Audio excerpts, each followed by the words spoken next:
Greetings, operatives. I am Agent Z4, and today we dissect human behavior so you can blend in without unfortunate incidents. Transmission continues from Mars Colony Delta on Sol 2805. Today's analysis addresses a cultural phenomenon of extreme tactical relevance: the relationship between humans of American origin and their projectile weapons. This briefing contains potentially mission-critical information that significantly alters our risk assessment parameters. I must first emphasize a demographic reality that Command appears to have underestimated in our mission planning. Americans are everywhere in human space. Despite comprising only 4.25% of Earth's population in their historical national configuration, they represent 31.7% of Mars colonists and occupy disproportionate positions in security, engineering, and administrative sectors. This cultural dominance creates specific infiltration challenges our training simulations failed to adequately address. My direct observation occurred at the colony's recreational facility during a scheduled shooting day. I anticipated witnessing humans practicing with standardized colonial security weapons. What I encountered instead fundamentally alters our operational threat model. These Americans do not possess merely one or two weapons as our intelligence suggested. They have dozens, personally owned, meticulously maintained, and transported across interplanetary space at considerable expense. One mining supervisor proudly informed me that his family had brought 17 distinct firearms to Mars, referring to this arsenal as a starter collection. When I expressed what I calculated to be appropriate surprise, he explained that each weapon served a specific purpose, though all appeared designed for the identical function of propelling metal projectiles at lethal velocity. The weapons themselves represent technological anachronisms, many utilizing mechanical designs from the 19th and 20th centuries, despite the availability of more advanced alternatives. The humans displayed particular reverence for these classic or traditional designs, suggesting cultural attachment transcending practical utility. Most concerning was their remarkable proficiency.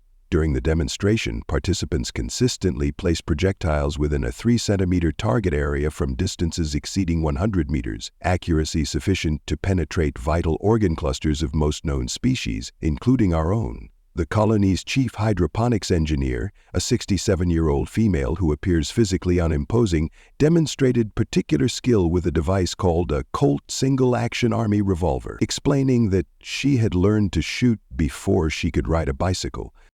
This leads to my gravest tactical concern.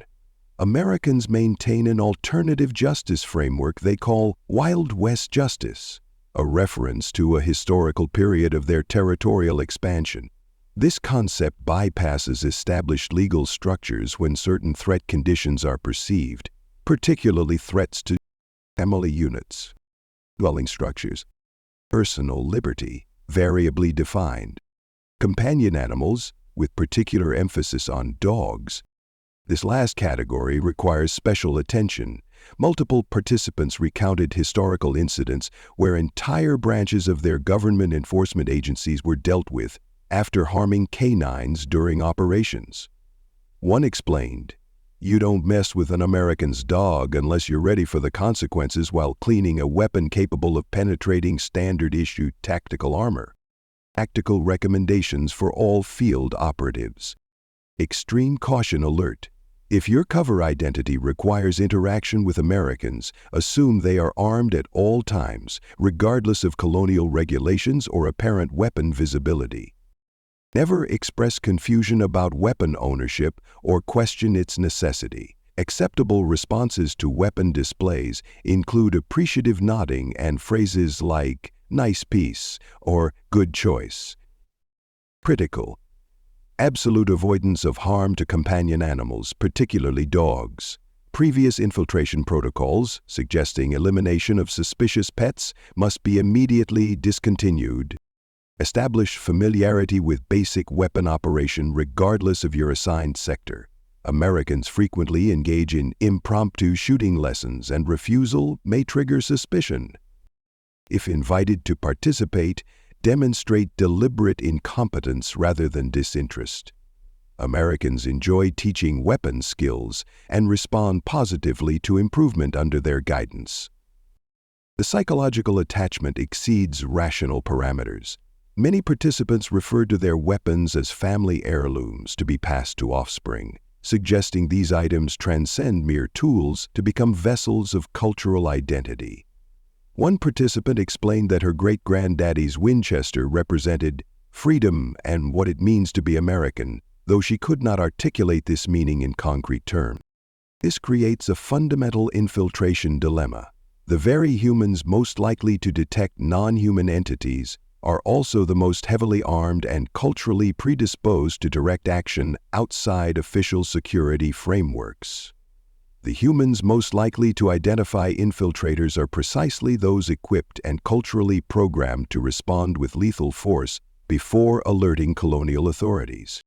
I must acknowledge that this scenario was not adequately addressed in my mission briefing. My cover identity as a Canadian Geological Survey technician was selected to minimize social interaction, yet fails to account for Americans' persistent attempts to introduce Canadians to shooting sports.